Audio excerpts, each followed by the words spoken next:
Okay, good afternoon. Time is now 3:02, and I'd like to call to order the meeting of the Rules, Enactments, and Intergovernmental Relations Committee. A copy of the agenda can be found on the county website under the tab for the legislature. Please make sure you silence your cell phones and electronic devices. And at this time, I ask that you please stand for the Pledge of Allegiance.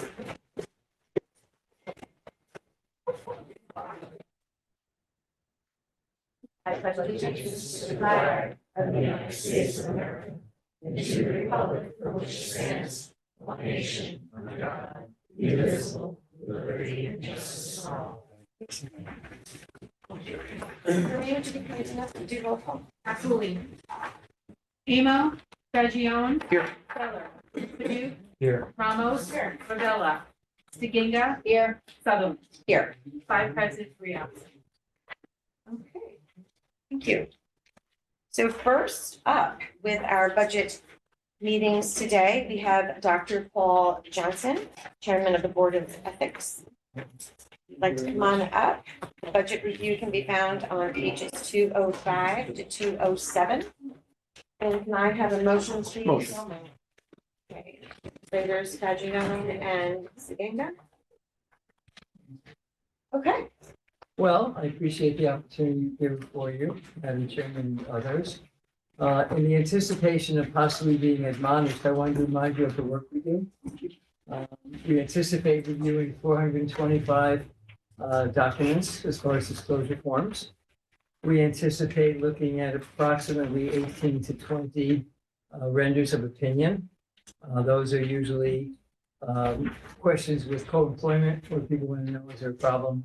And then we're also looking at complaints, which are usually filed against them, like the official, and we look at those as well. So we're looking at maybe 10 of those, 20 of those, 425 of those. Having said that, I sit before you with a request for, yes, a 22.9% increase in budget, which would probably get me thrown out of a lot of venues, but hopefully not this one. Most of it is related to your end of the organization, our part-time confidential secretary.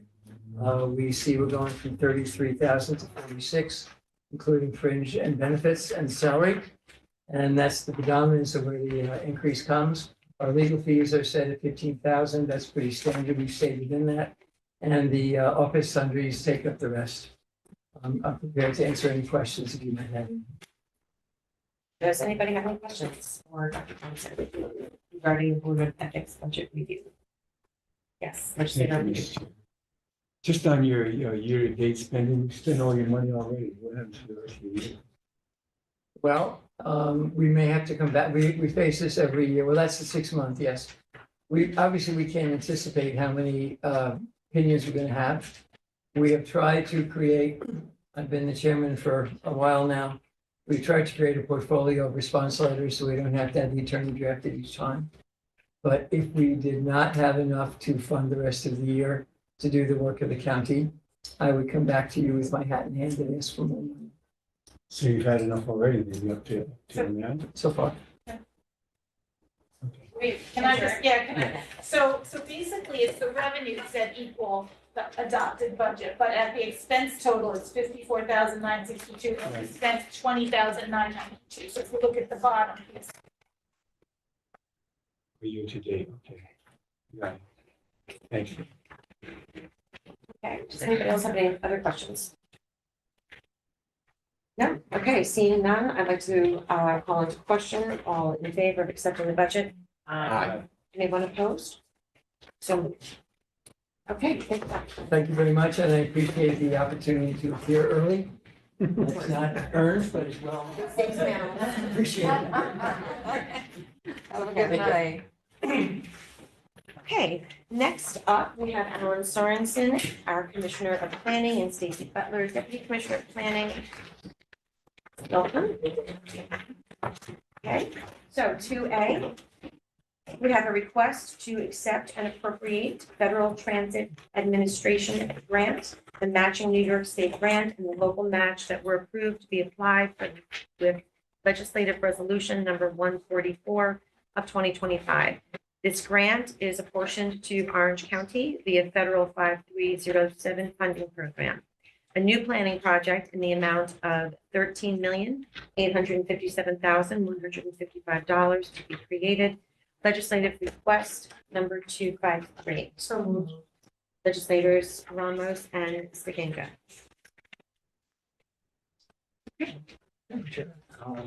This is to appropriate an FTA grant to reimburse for the capital cost of contracting agreement that we have with Short Line Transit LLC, which is Coach USA. This is for our commuter services that benefit Orange County. These expenses are reimbursed at a rate with 80% of the reimbursement coming from federal, 10% from state, and then there is a 10% local share, which is provided by the operator, which is Coach USA. So one benefit of this is that there is no county share required. Does anybody have any questions? Okay, all in favor? Aye. Anyone opposed? So carried. Okay. 2B, request to accept and appropriate Federal Transit Administration grant, the matching New York State grant, and the local match that were approved to be applied for with legislative resolution number 145 of 2025. These funds are apportioned to Orange County via the federal 5339 funding program. The total FTA grant amount is $1,167,561. The New York State match is $145,445, and the local share is $145,445. The local share of $54,390 will be provided by the municipalities and local operators of the service, and $91,055 is required from the county as their portion.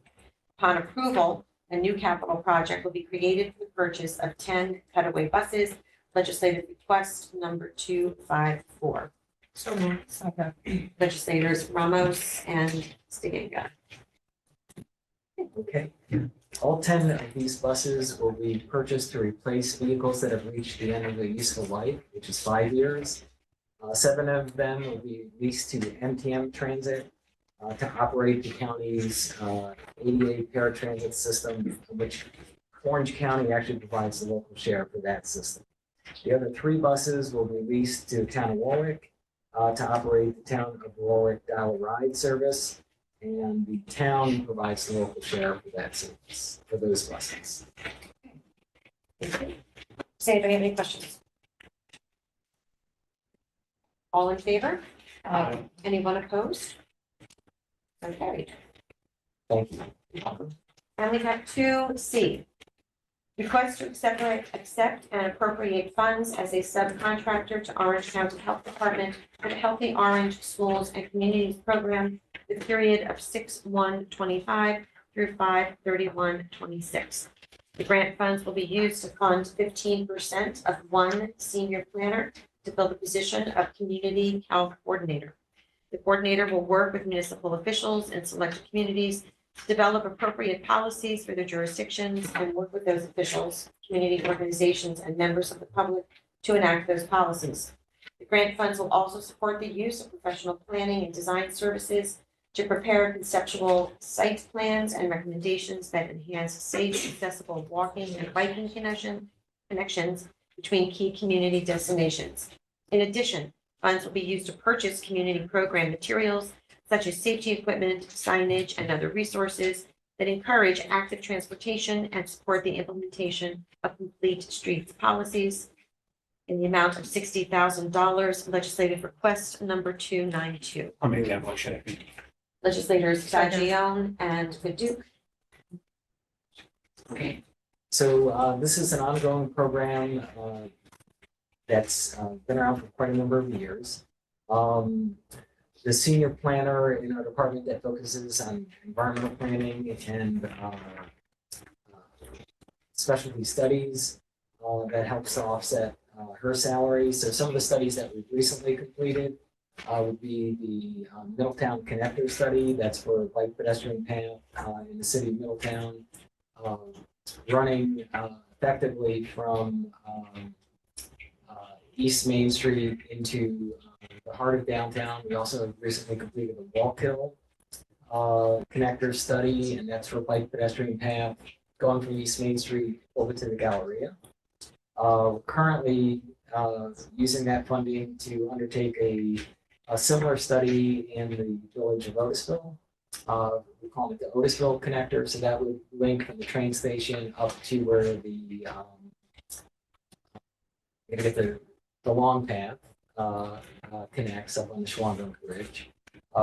So it's been very effective for that.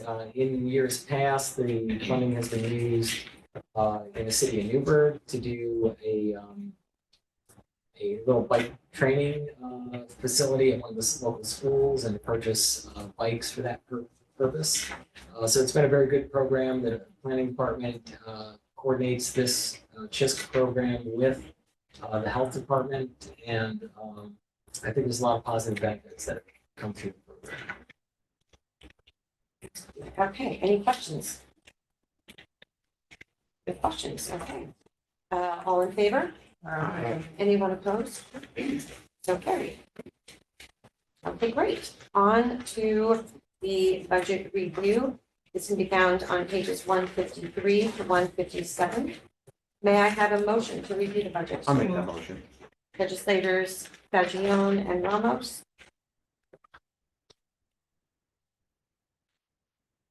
Okay,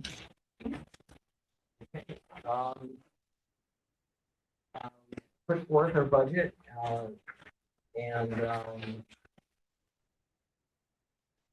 think we're trying to think of some of the highlights in here. There are two proposed positions that are listed on page 159. Those reflect a better alignment, we believe, for the function of the department with the job titles, descriptions. So one of those would be for a contract monitor, and the other for a fiscal director. okay, I'm sorry, where are you? It's 157, I think, on our. Yeah, okay. Oh, okay. And we have, Yeah. it says minus two staff. Oh, okay. 157. Oh, there you go. Thank you. But we've, the creation of those positions is offset by us also giving up positions. So Planner and fiscal technician. Okay. So does anybody have any questions regarding the planning budget? Yes, Legislator Ramos. Line 577-820 on page 155, consultant services, that's pretty tough, but I know there's a lot moving for next year. Can you speak to that a little bit? which The number? consulting services line 571820. Right under equipment and Yes, other yes. capital. That reflects, where are my notes on that? Oh, Stacy, you want to speak to it? Yeah, we just went over this, so I didn't want to. The Library Association for $115,000, the contract with the Orange County Land Trust for $150,000. They monitor conservation easements. And then there's also another $395,000 as a potential match for consultant services. Part of that, there's 318 for an older match to the older FTA grant that needs to be. Got it. Thank you. Any other questions? Okay, then, all in favor? Aye. Anyone opposed? And carried. Don't go too far because we do have capital plan, but we have, can I go into it? I don't go into it, right? No, I would do council on the arts, I thought. Yes, and then I can do. capital plan. So the council on the arts that can be found on pages 159 to 160. This looks pretty simple and straightforward. No increases. But in the event, does anybody have a question? Yes. I just have a comment. I say every year, when we take taxation and we then give taxation to art, by default, the government defines what art is. Perhaps what art is not, what some people might find artistic, others may find unartistic. So I exercise caution. I will support this, but I just remind everyone every year that the role of taxation is going to what other people perceive as art, or some people may not perceive that as art. It's just my statement I give out every year. So thank you, Madam Chair. You're welcome. Actually, can I have a motion, please, to? I will make the motion. Okay, so legislator Fagion and DeGanga. Okay, great. Any other questions or thoughts regarding this? Okay, then all in favor? Anyone opposed? So carried. Okay. And then the capital plan can be found on page 3 in our capital plan book.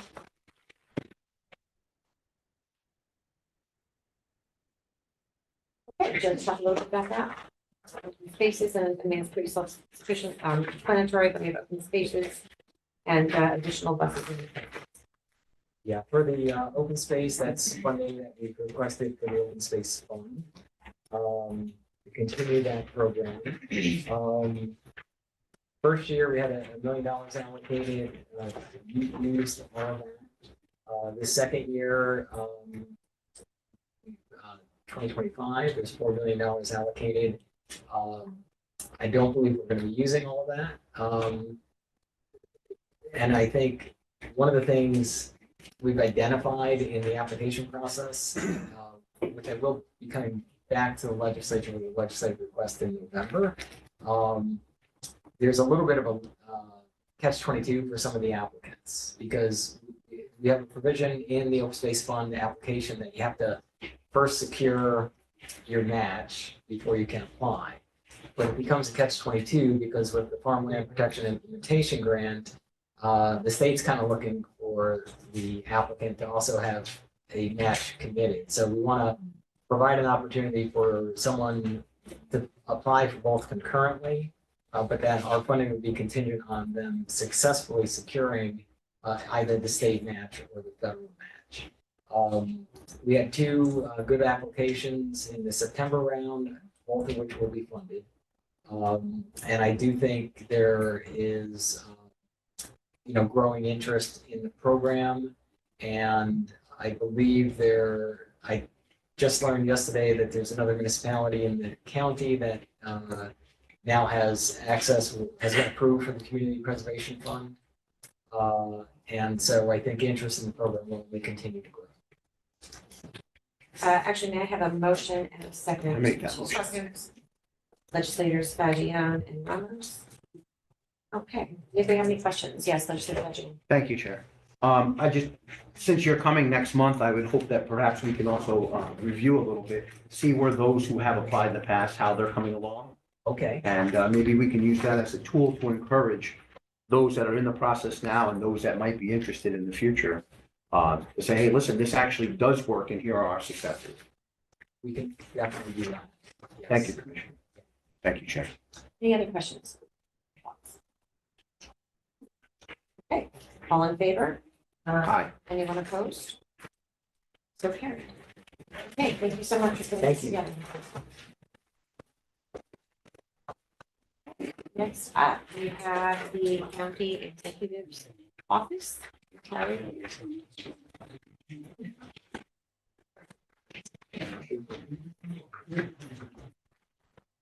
Okay, Mr. Flanagan.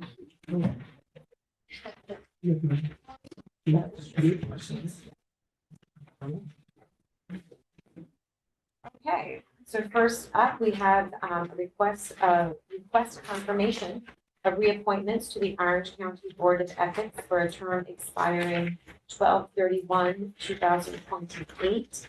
R. Florino and M. Bonas, legislative request number 297. I make that motion. We have legislators DeGanga and Fagion.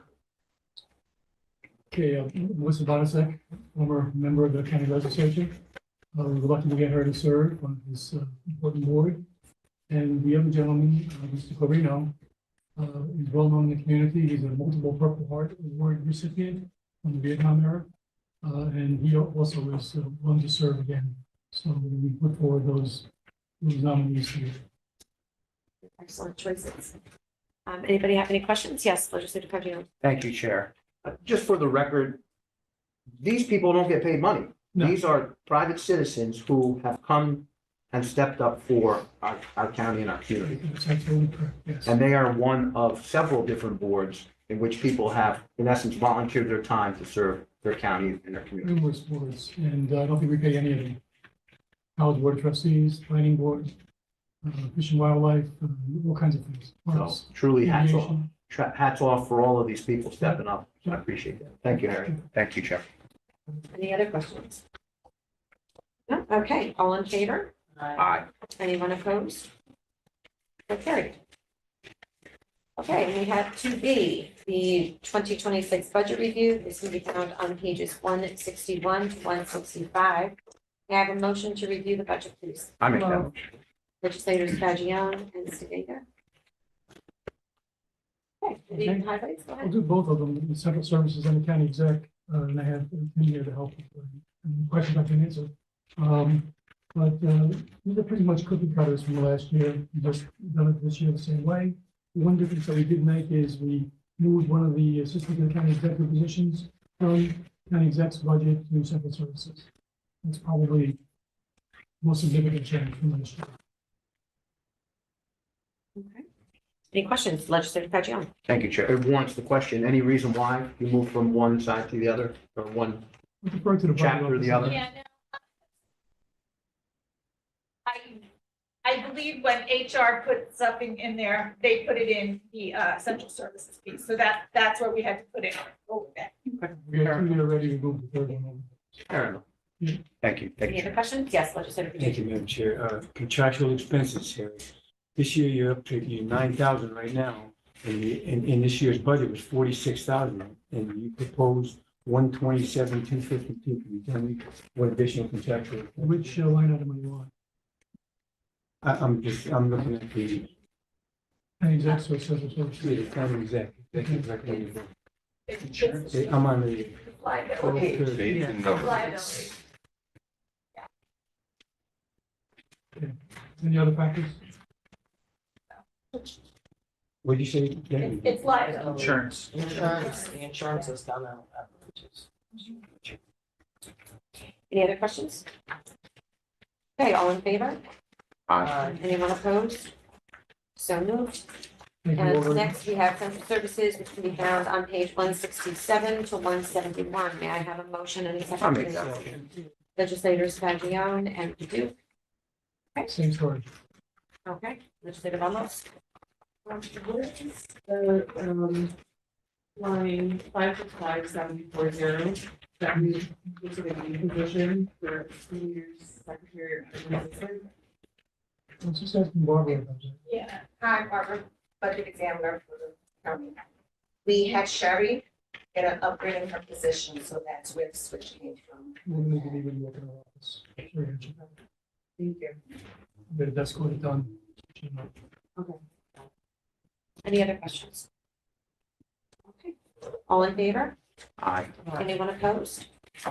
So carried. Thank you so much. Thank you. Okay. Next up, we have our county clerk.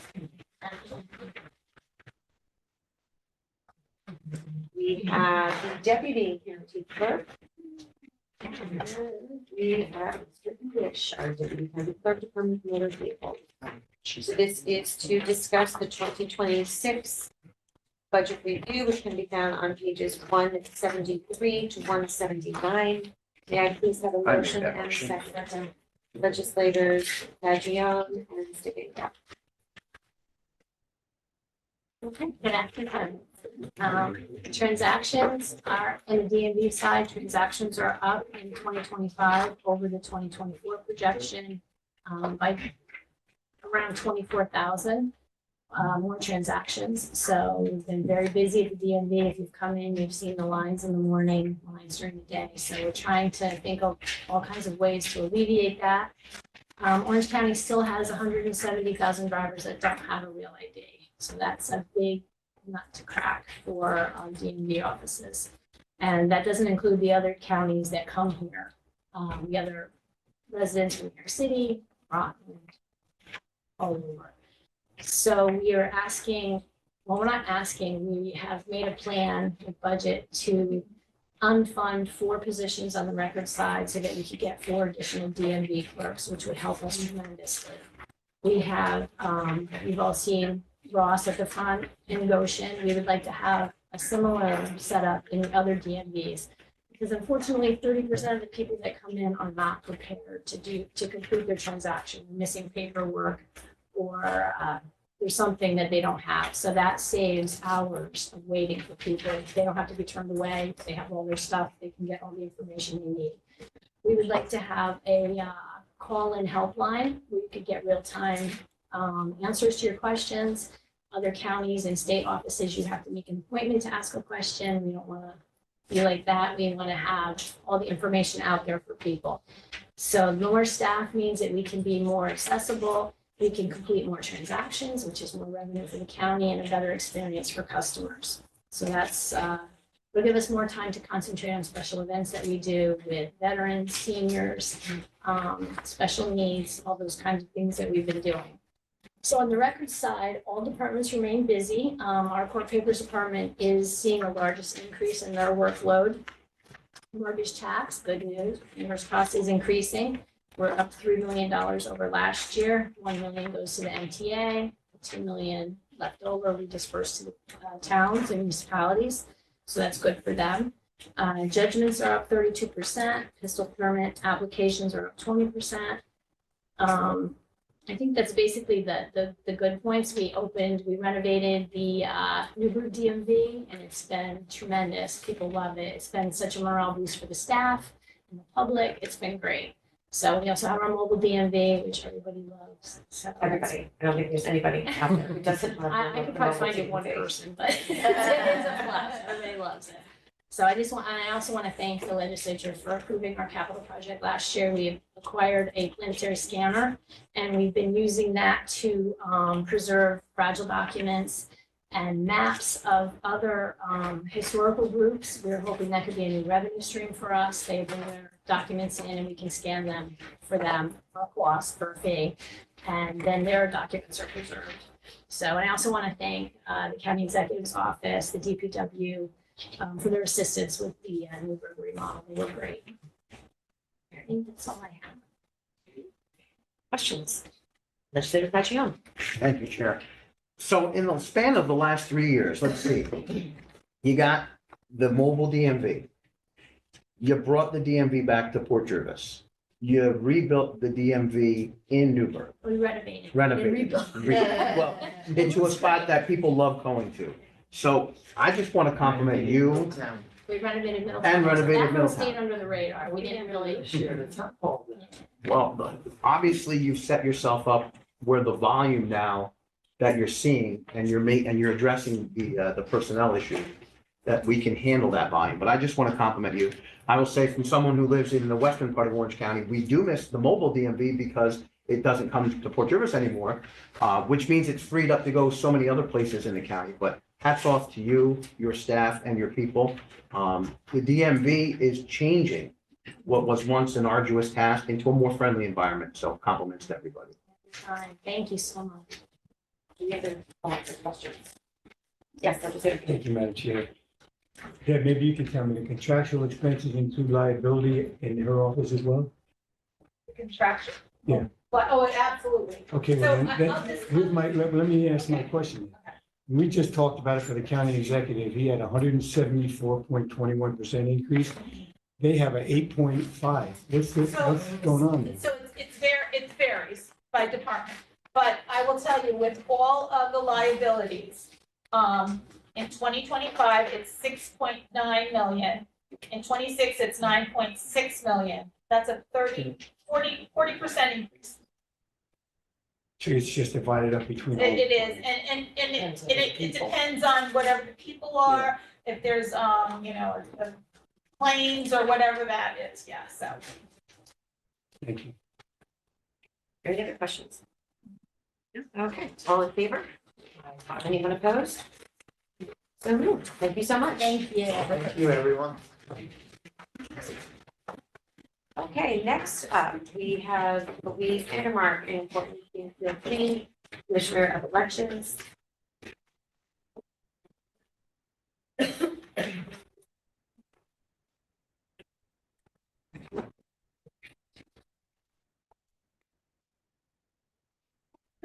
Okay, first we have a request, we have 5A, a request to accept and appropriate reimbursable grant funds from the state of New York 2025 election grant program made available to counties to assist in the 2025 elections in the amount of $18,828.95. Legislative request number 286. Legislators Paduk and Ramos. Hello. So I'll, I guess I'll start for us. Yeah, we always have to take turns. So we're excited to announce that we have, we always are, get grants every year from, the state, which is great. This year, we're going to use these grants and some of the other grants that we have kept held over from last year. We're excited to announce that we're going to use all of our new grants for a whole new fleet of these poll books. So the other, poll books that we're currently using, they will be outdated as of next year. They will be no longer certified with the state Board of Election. So with the, with Apple and the way the upgrades are with Apple, so we're gonna have a whole new fleet of these poll books and new printers. We have to implement new printers and all that. So we're gonna be using all our grant funding for that for next year. But we have to purchase them this year, of course, to implement them next year. So we're gonna use the $18,000 for that, part of that. Any questions or thoughts? Nope. Okay, all in favor? Anyone opposed? So carried. Okay, 5B, we have a request to accept and appropriate reimbursable grant funds from the state of New York Vote by Mail Grant Program made available to counties to assist in the costs of absentee and early vote by mail expenses in the amount of $100,209.81. Legislative request number 287. Legislators Ramos and Stiganga. We're going to use this grant to pay for postage. Now, when we send out an absentee ballot to someone, they don't use their own postage. We have to use, prepaid envelopes to have it come back, so it's at no cost. It's going to help pay for ballots. It's going to help offset the cost of our mail machines, buy our envelopes. So that's what that money is going to be used for. And we can buy some paper with it too. So Yes, we use a lot of paper a lot. ballots, That kind, yeah. ballots. Any questions? Okay, all in favor? Anyone opposed? So carried. Okay, and finally, we have 5C, request supplemental appropriation in the amount of $66,875.80, which is the remaining balance from the allocation previously received in the amount of $182,821 of a reimbursable grant from the state of New York Poll Site Improvement Grant Program made available to counties to assist in poll site accessibility. Legislative request number 296. Legislators DeGanga and Paduk. We plan on using this money to sites that have been targeted by the New York State Board of Election. They did a review of our sites and they found various things at different sites. There wasn't enough handicap parking signs, which, we don't put up and leave at the site. The lines weren't, need to be repainted. They had lost their color. And handles, for entrances to enter a polling site. So that's what that money's going to be used for. So we're gonna have to work with some of these buildings too. Legislator Fagion. Thank you, Chair. Question, these buildings, are they owned by the county? Are they owned by municipalities? And how does the reimbursement work on that? Schools, firehouses. We pay for it.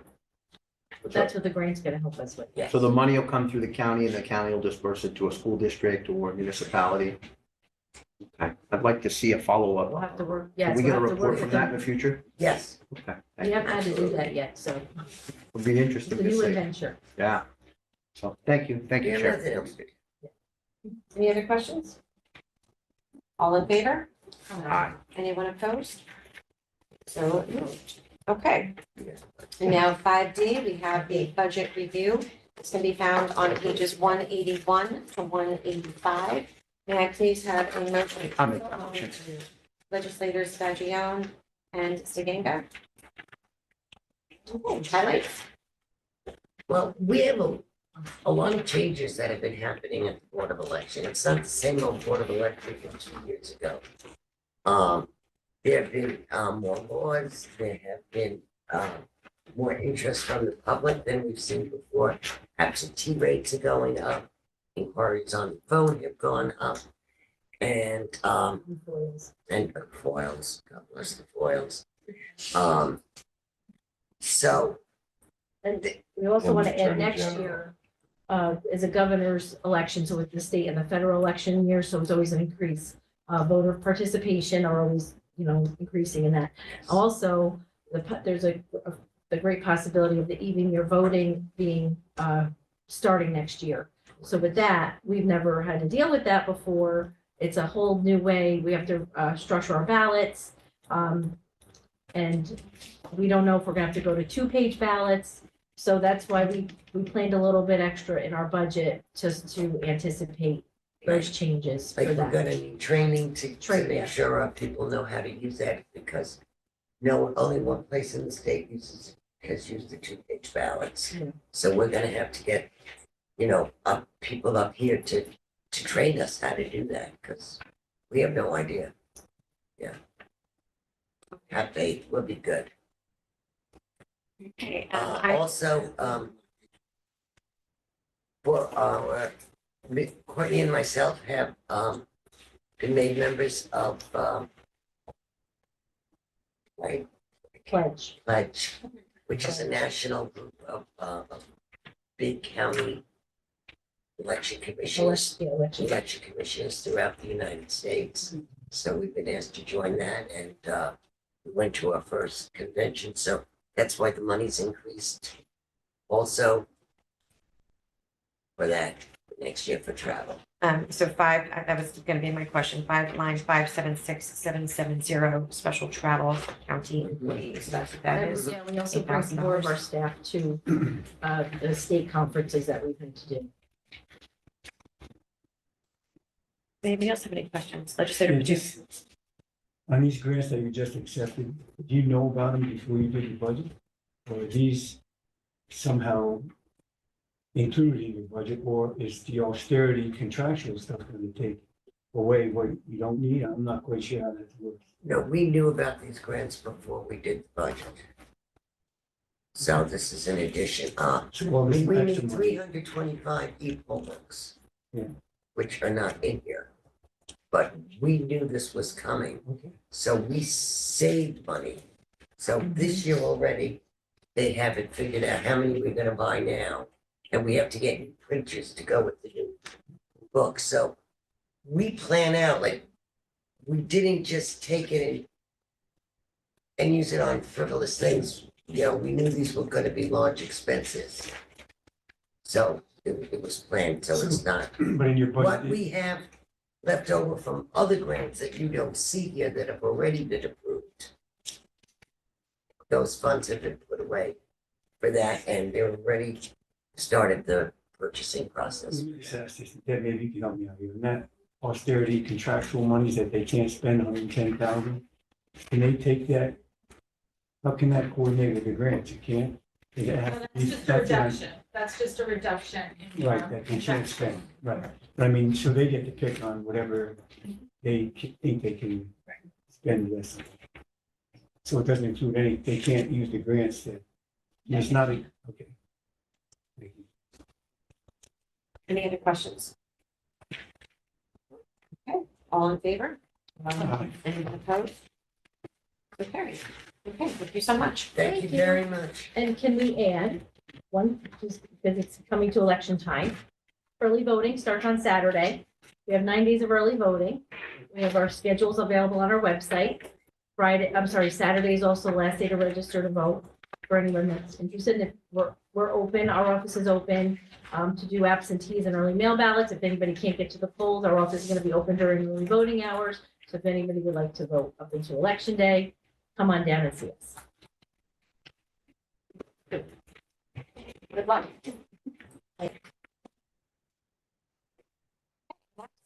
we have Rick Golden, our county attorney. If you're looking at the budget review on pages 199 to 203. I have a motion Make and that a second. motion. Legislators Fagiano and Padula.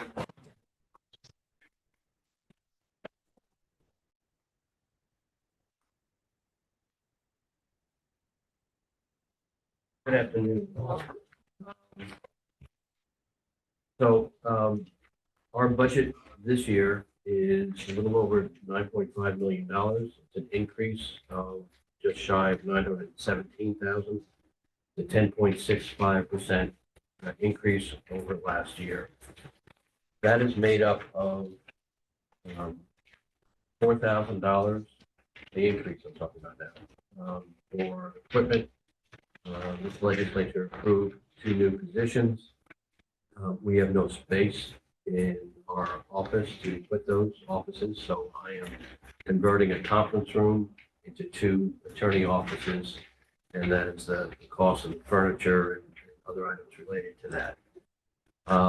There is a $59,000 reduction in contractual, and the remainder of that, almost 917,000, is for personal services for the 2 new attorneys. The increases for the CSEA is also in there. Right? Yeah, step raises for CSEA. So that's what makes up the difference, an increase from last year over this year. And I'll be happy to answer any questions you have specifically with respect to any. Thoughts or questions?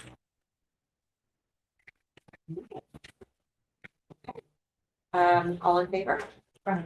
Anyone opposed? Okay. Thank you very much. You're welcome. Okay, next up, we have Damian Brady, our Administrator, Office of Assigned Counsel. This can be found, the budget can be found on pages 209 to 213. May I have a motion and a second, please? Legislators Stiganga and Fagiano. Do you have a handout? Lawrence? If you don't mind.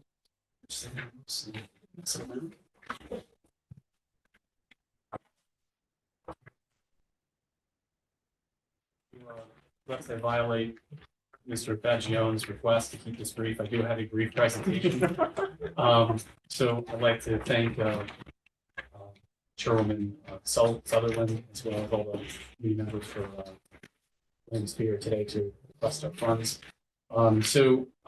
I did have a PowerPoint presentation. Unfortunately, I did not coordinate properly beforehand to get it presented on the screen here. So just follow along the PowerPoint presentation.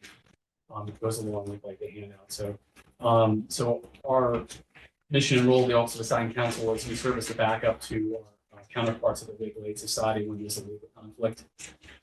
We provide legal representation for indigent clients in criminal, family, parole, and appellate cases, and we ensure compliance with County Law 18B as well as the Harold Herring Grant, which are the twin guarantors of proper indigent legal service in the state, as well as providing things like counsel of arraignment. So our department manages and trains 70 to 75 private attorneys who are assigned to courts to represent clients. We coordinate with our partners in the Legal Aid Society to ensure both timely and effective representation. We work very closely with them. I'm on the phone frequently meetings with Michael Davis and Andy Greer sitting in the back to make sure that we're working together to make sure that the indigent legal services program for the county works properly. We also coordinate with the New York State Office of Indigent Legal Services on our grant planning and reimbursements, primarily the Harold Herring Grant, which is the large grant that supports many of our operations employees. So from a funding perspective, our office is supported by county taxation funds. The state aid line is supported primarily from the New York State Indigent Legal Services reimbursements. We have the Harold Herring Grant also from ILS. We have aid to defense grants, 2 of them, from the Department of Criminal Justice Services, which we share with the Legal Aid Society, and our interfund revenues, which are fully supported by ILS as well. So kind of where the rubber meets the road, our total budget request is just over $5 million. Our county taxation is in excess of $3.5 million, which is a 0% increase, so it's flat year over year from 2025. Our state aid request is $1.3 million, again, flat year over year from 2025. And our interfund revenues are just north of $137,000, which is just a 0.1% increase over last year. So our county taxation revenue represents 70% of the total budget request that we have. And again, it's a 0% increase year over year. The state aid revenue is derived primarily from the Indigent Legal Services Special Revenue Fund, which supports the assigned counsel program rate increase. I think some of you have been around long enough to remember in 2023, there was a rate increase from $60 and $75 an hour to $158 an hour, which was significant. So our office submits reimbursement claims based on hourly billing from attorneys on a quarterly basis, led by Sandra, who's our fiscal manager, to my right. And we receive $49 an hour reimbursements for misdemeanors and violations, and $41.50 an hour for all their cases. Blended is we receive about 27% or a little bit more back for everything that we spend. That helps offset county taxation, but since it was a partially unfunded mandate, it doesn't offset all of it. Our interfund revenues support administrative, operational, and training costs, primarily dealing with my salary, because we split the salary between. I'm the only employee in the office that has a non-fully grant-funded position, so my salary is split roughly 50-50 between the state and the county, but my benefits are picked up by grant funds, and all the other employees are picked up by grant funds completely, both salaries and benefits. So in this budget, 94% of the total budget is allocated to assigned counsel payments. If you look at page 310, the main expense lines are 576,920. I'm sorry, 210. My apologies. You want to look at 310? It's probably not on there. So 576,920, 921, and 922. If you look from the year before, you'll see some increases and decreases. Really, those three lines are combined for what 576,920 was last year. We split them to make it clear for financial tracking purposes, so you can see what we spend county taxation, what is spent from reimbursement, reimbursable expenses from ILS, and then things that we provide to the attorneys for reimbursement purposes like postage and service fees, like process servers. So all of this is tracked by our electronic voucher entry program and sent directly to the finance department with every bill. And our E program, which some of you have heard in other presentations, is now digital end-to-end, meaning that lawyers log on to a website and submit their billing. It's approved by judges in that same website, and then it's sent to our office. We have a back office program for final review and processing, and that program then electronically sends it to finance for payment. So if you're an ACH deposit, you never touch paper the entire process from one to the other. That's all over the last 18 months.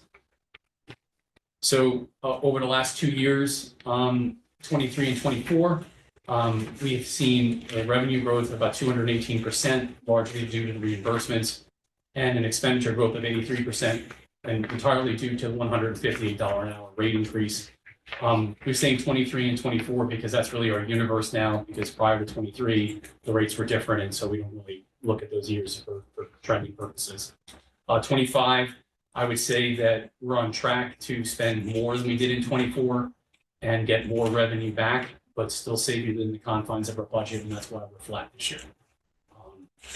So there's a lot of things that come into the assigned counsel office. We also have a lot of grant funding. So the primary one is the Royal Herring Grant, which I mentioned before.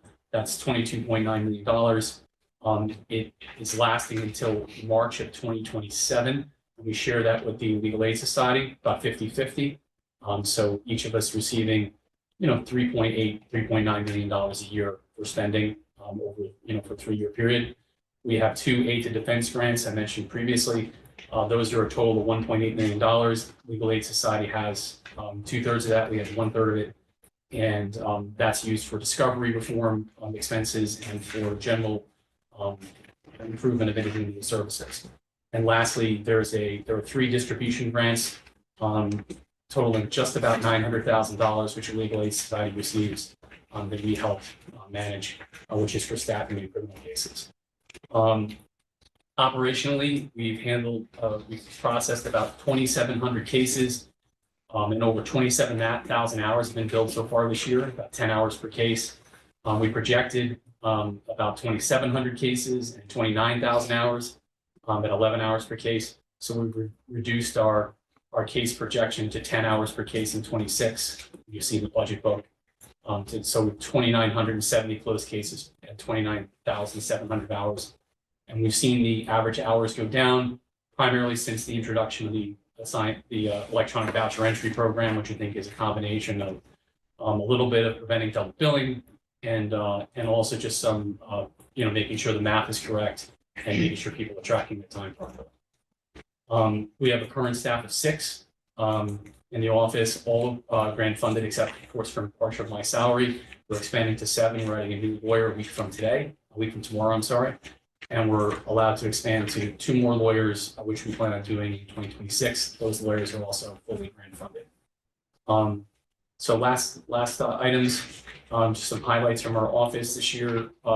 We received our first award, which is the Liberty Bell Award from the Women's Bar Association of Orange and Sullivan County for our efforts in representing clients and protecting their rights under the federal and state constitutions, something we're very proud of. It's an office award. Everybody earned it. And so big thank you to all of them. Again, I mentioned that we transitioned to the electronic voucher entry program. Just a note, our chief attorney, Laura Morrison, who's sitting behind me, over the last 18 months has conducted over 175 individual trainings with lawyers, judges, and court staff.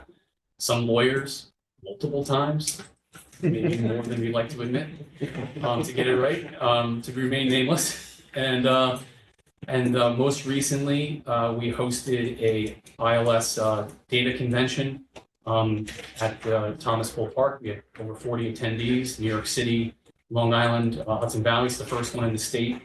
It was led by our data officer, Terry Blosser Bernardo, and went extremely well. It's about how data is used to track, and so we can use our funding better to better represent our clients.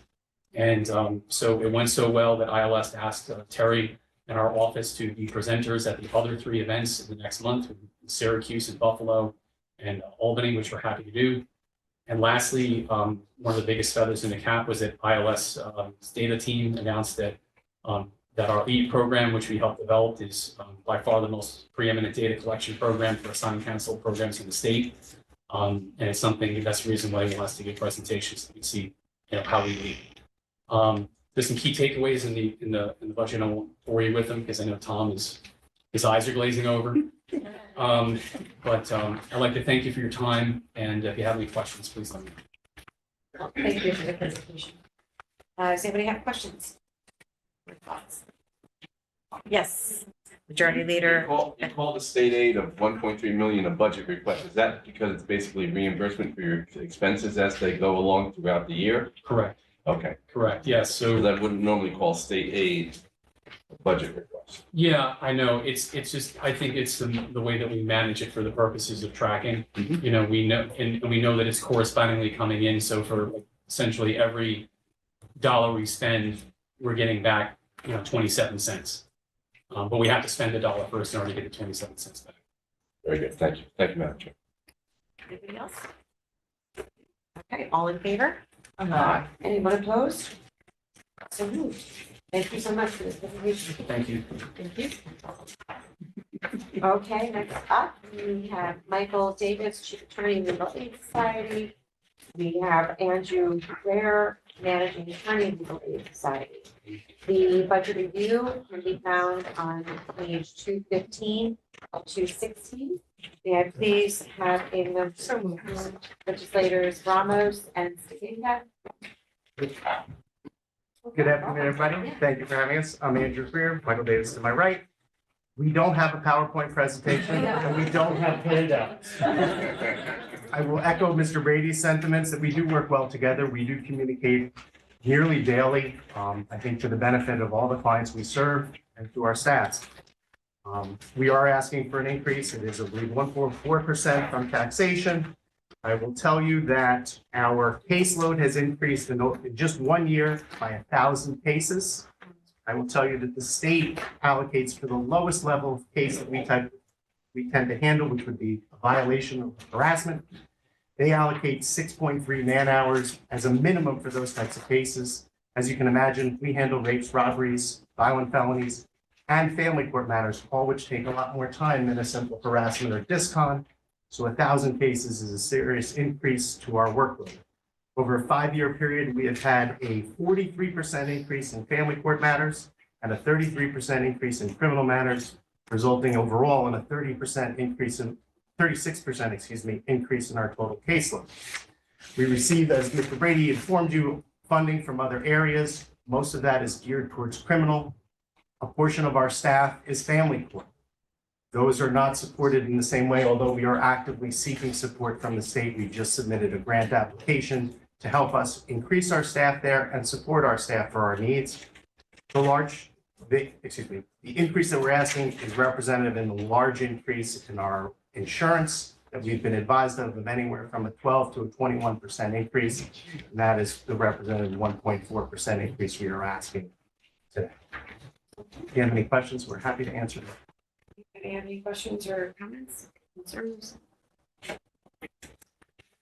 We're good. All in favor? Anyone opposed? Okay. Thank you. Thank you. PowerPoint next year, folks. You might guess.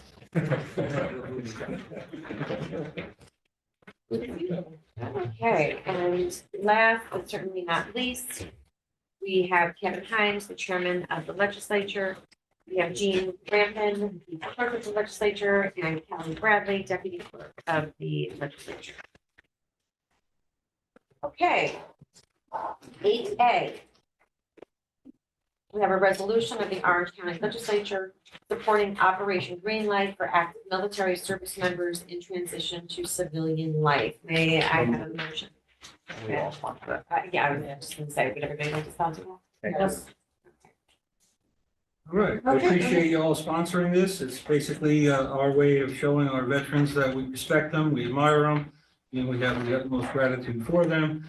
And I'll just look over to the back, and we are encouraging citizens of Orange County to display a green light in their window or outside their house so that everybody knows we in fact support our veterans. I know everybody here knows that. We just did it at one of the committees this week with the Go Veteran Program, and we're Christian Farrell does a great job as well, along with the county executive and his staff. Orange County definitely respects veterans, and this is just another way of showing that we do. So I appreciate you all saying you're going to support it, and we will, because we always do. Questions? Okay, all in favor? Aye. Anyone opposed? So carried. And we finally have the budget review. This can be found, the legislative board budget can be found on pages 187 to 191. A motion and a second. I make Legislators Fagione and Ramos. Okay. Highlighted any changes you see? For the legislative board, we do have some increases. Some of the increases are basically because of the being election year and potential change. So we have travel has increased. Don't know what to anticipate for NISAC next year. New chair coming on and encouraging legislators to attend. We also have, there's also an increase in salaries with the local laws. That's all per the local law. Our audit has increased just a little bit, and that's as per the contract. And for the most part, we also, and we also have the telephone line had increased, and that's where we charge the iPads and county phones. Again, anticipating a turn or change. So that's where we're at with the work. Questions? We know we're gonna have at least 6 legislators leave, myself included, by choice, and some may leave not by choice. So it's hard to project who's gonna take what health insurance and all that, so it's a moving target here. Questions or comments? All in favor? Anyone opposed? So moved. And finally, we have the clerk of the legislative board. This can be found on 193 to 197. May I have a motion in a second? Legislators Ramos and Paduk. Okay, floor is yours. The change for the clerk budget is primarily the advertising, which we did have to increase significantly. I feel the advertising is pretty expensive. Between the different newspapers, they require a different format as far as submitting the bond resolutions, the notices, things like that. Or some of the work is actually on the staff opposed to just sending it off to them and they do everything. So that's definitely gone up, but for the most part, everything else is status quo with the budget. Okay, thank you. Then I have one amendment I'd like to make. We have good news and bad news. The bad news is Jean Rampin has told us that she intends to retire in the year 2026 at some point in time. So in speaking with both the county exec's office, specifically Deputy County Executive Board, HR Commissioner Chapman, actually Commissioner Chapman told me it would be irresponsible if we didn't do what I'm suggesting right now. And that is to fund a second deputy clerk position in our office, which is a grade 23. The position exists now in our office, so we don't have to create it. We're just asking that you fund that position at a grade 23. The intent is to move Doreen to that deputy clerk position so that we could backfill the grade 13, so that when she leaves, the transition is seamless. Everybody is in place, and to start out, Tina can tell you, to come in here, I think she's been here 4 or 5 months, she's learning something every day. So if Jean leaves, say in September of 26, I don't know the date, she doesn't know the date yet, Tina would be here a little over a year. That new person that we hope to hire before the end of this year would be here less than a year. And I think to keep the legislature moving in the right direction, we appreciate Jean telling us and giving us so much notice so that we can react to it.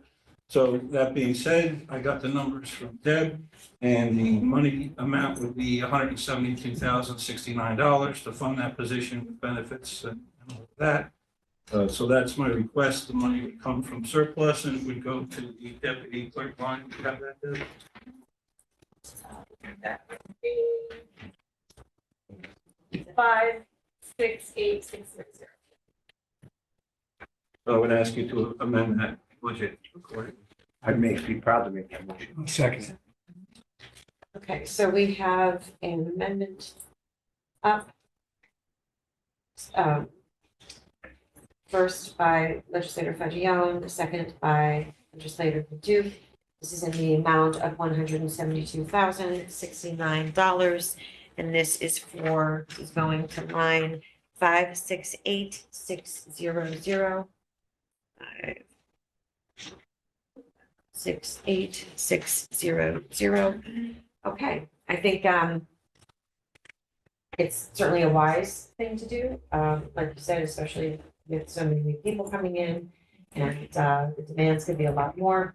So I think it's a great idea. Anybody else have thoughts, comments, questions? Just, you're not gonna look to hire till January? No, we have existing money in our budget because we were short a grade 13 for 4 months, I think it was, at least. The sooner the better for training. And we have existing applications. We had a pool of people that applied when we ended up hiring Tina. So the ladies in the office had narrowed that group down, I think, to the top 3 candidates. So we can pick up right where we left off, or however we need to do it. Any other thoughts? Okay, so we'll vote on the amended version, correct, on the amendment? Okay, so can I have a motion? Okay, so we have legislators Fagione and Paduk on the amendment. All in favor? Aye. Anyone opposed? So carried. Okay, and now we'll go back. And can I please, so I have legislators Ramos and Paduk on that. So all in favor of the budget with the amendment? Aye. Anyone opposed? Okay, thank you so much. And, yeah, that's it. So moved. Okay, thank you. All right. Thanks for that. Thank you.